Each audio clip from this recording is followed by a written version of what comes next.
Shaun Cammack, thanks for coming on Underscored. Thanks for having me. Absolutely. You're developing research at the University of Chicago focused on what happened at Evergreen State College, really trying to dissect the sort of problems that led to that big clash between student activists and professors on campus, the administration.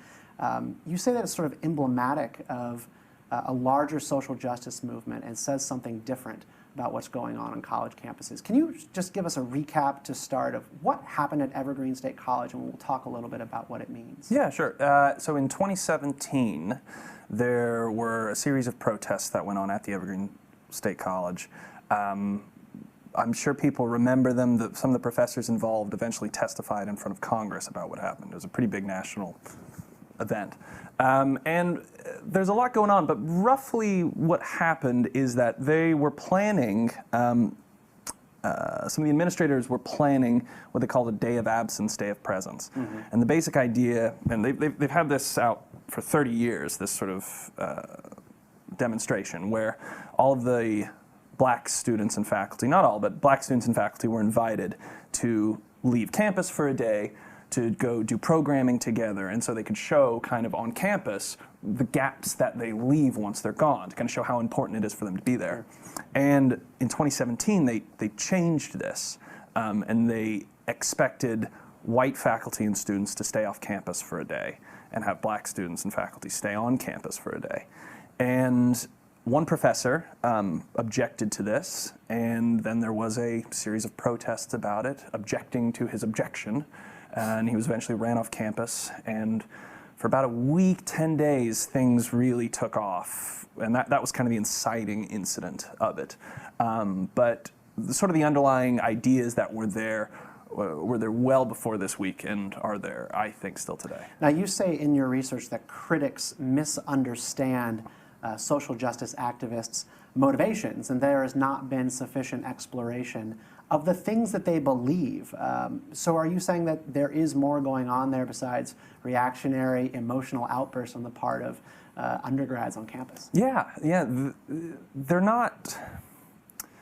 There's been a lot of conversation about, there's a lot of critique about what's happened. It's been 2 years. Most of the critique comes from the right criticizing them. They're liberal snowflakes who don't know what's going on. They're ignorant and immature and childish. It's like, well, no, they're not.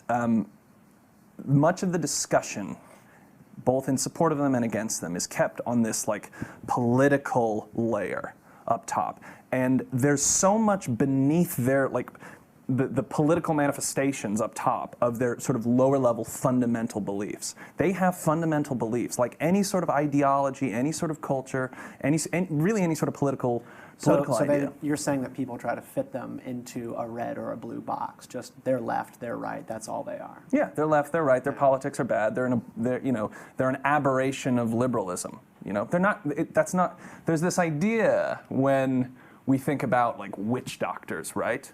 Some people say they're really bad doctors. Well, no, they're really good mystics, right? That's what you have to understand. These kids are really good at what they believe. There's a depth to it.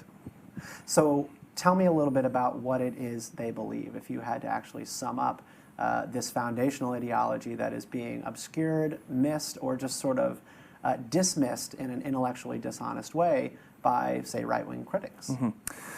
So I can't sum up everything because I don't think you can sum up anything about any sort of culture. Important. Okay, so they have fundamental moral beliefs. They have fundamental, I'll talk about this one, how they conceptualize the self. So belief systems have there's a lot of different elements to it. You have ideas about morality, you have metaphysical ideas, you have ideas about the self, right? So we'll take the self, right? Because I've just been doing a little bit of work on this specifically. People like you and I kind of think that it's just you and I sitting here talking to each other. Sure. But these types of people, the evergreen types, in their belief system, they don't think any sort of dyadic interaction is a dyadic interaction. They think individuals are imbued with the sort of essence of their group identity, and therefore all interaction is inherently intercollective. And in ways it's sort of always diplomatic, which is interesting. Meaning they represent other people with their existence and their views, I'm the spokesperson for Young Voices. When I have that hat on, I speak for more than just myself. Right, but in their idea, there is no you yourself. Yeah. That is what you are inherently. Yeah. So the way that they view the world, then, if it's this sort of collectivism, and at least at Evergreen, it tends to be ethno-collectivism. I've been calling it ethno-historical determinism. It's the idea that an individual, insofar as there is an individual today, their character is determined by the history of their ethnicity, right? So that means if an individual today has an ancestry that did something reprehensible, the individual today is responsible for that, and vice versa, right? So what people at the Evergreen State College believe, and I think more broadly out with other campuses and other campus culture stuff, is that the world is groups versus groups. It's always groups versus groups, and you can call this tribalism. People like to call it tribalism, but I think it's much more fundamental and much more pernicious than just a lot tribalism. of the reaction to the 2016 election has sought to validate the idea that tribalism is not just natural, but in some cases good. I think you're sort of speaking to this very reaction as well. It troubles me that we would come out of the 20th century where there was so much death and destruction based on tribal conflict, based on ethno-nationalism, things of that nature, and then there would be a reverse case for why these things are natural and good. You have used a word to describe activist motivations in past writings, decolonization. How does that factor into what you're talking about?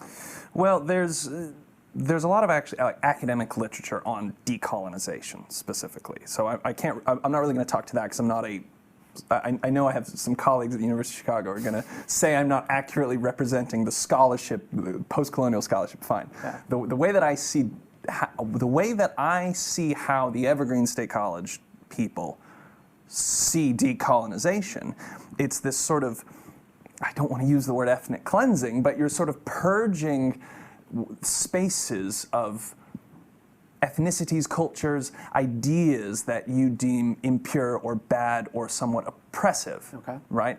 And if you think that people are inherently representatives of an idea or of an ethnicity, the only way that you can sort of make a space safe and make a space get peaceful is to rid it of people who represent that idea. And this is that's how you get safe spaces. That's how you get safe spaces, but that's also how you get all ethno-separatism.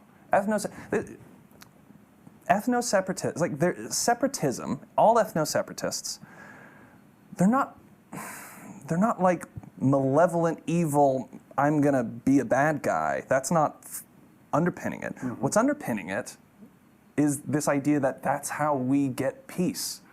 Right? You have to separate the cats from the dogs if you want peace for both the cats and the dogs. Sure. I don't think that's right, clearly, but that's what they're trying to do, is make a safe space by keeping people apart.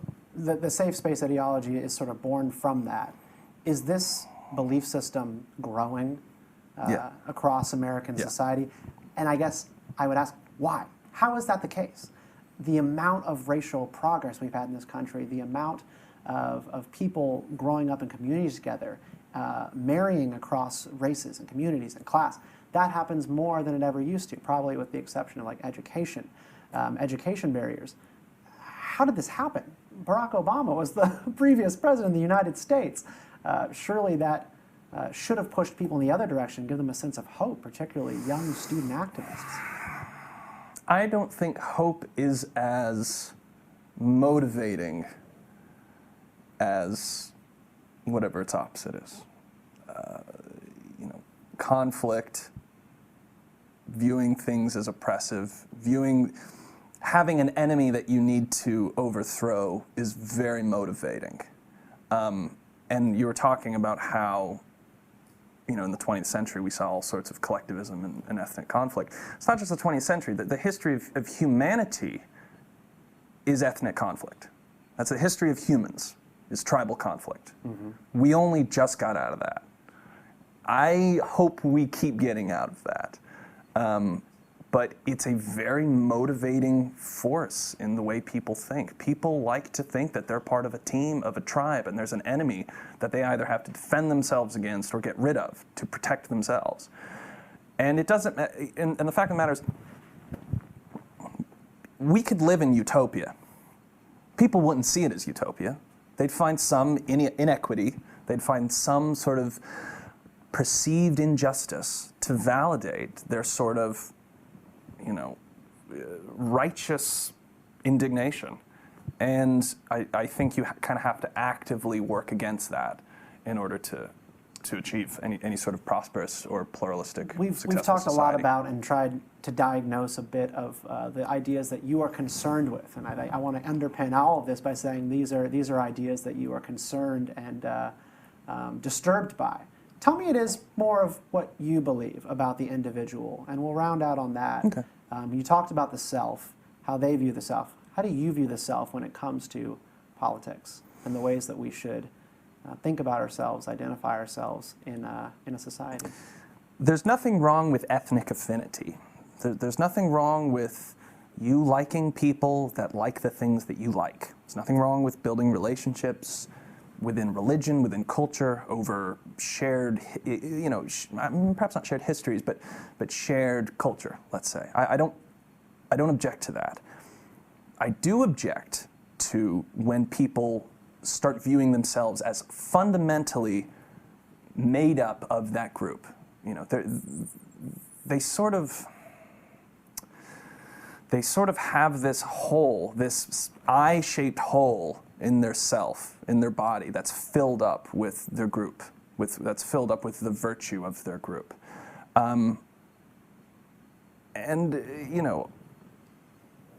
The way that we should live, instead, to be put on my normative hat, the way that we should live is as individuals interacting with other individuals. And it's that path that actually leads, that transcends racial conflict. Because I don't come to you first thinking that, oh, I know everything about you because of the color of your skin, or because of your heritage, or because of your history, or because of your name.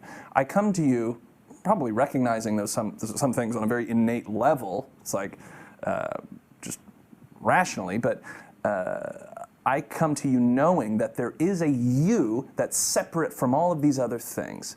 And when we look at each other as individuals, just one-on-one, that's how you have a prosperous society. Because there's I